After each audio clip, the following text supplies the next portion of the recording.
আল্লাহর রাসূল বলে দুনিয়াতে আমার সুন্নাত মানবা, আমার আদর্শে আদর্শিত হইবা, আমার ভালোবাসা তোমার অন্তরে রাখবা, মুখে দাঁড়িয়ে রাখবা, আমার সুন্নাত মানবা, আমি নবী তোমাকে কাল কিয়ামতের ময়দানে আল্লাহর কাছে সুপারিশ করে জান্নাতে নিয়ে যাইব। ঠিক কি না? এই পৃথিবীতে আমি বড় গুনাহগার, একটু পারলে বলেন না, এই পৃথিবীতে আমি বড় গুনাহগার। পারবেন না বলতে? একটু বলেন না, মনটাকে নরম করে আল্লাহকে বলেন না, আল্লাহ এই পৃথিবীতে আমি বড় গুনাহগার, ও নবী এই পৃথিবীতে আমি বড় গুনাহগার, চিন্তা কিসের আছে নবী আমার। ঠিক না?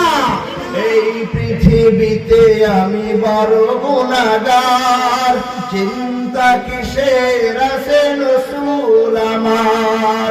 রাসূলের ভালোবাসা থাকে যদি হৃদয়ে, রাসূলের ভালোবাসা থাকে যদি জীবনে, জান্নাতে যাবে তুমি নবীর সাথে।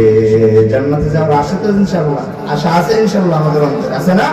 তাহলে আল্লাহ তাআলা এই আশা ইনশাআল্লাহ কবুল করবেন। তবে কবুল করবেন ওই সময় যখন ইবাদত করব আল্লাহ, সুন্নাত মানব রাসূলের, যদি মানতে পারি ইবাদত করতে পারি, আশা আছে ইনশাআল্লাহ কিয়ামতের ময়দানে নবীজির আমাদেরকে সাথে করে জান্নাতে নিয়ে যাবেন।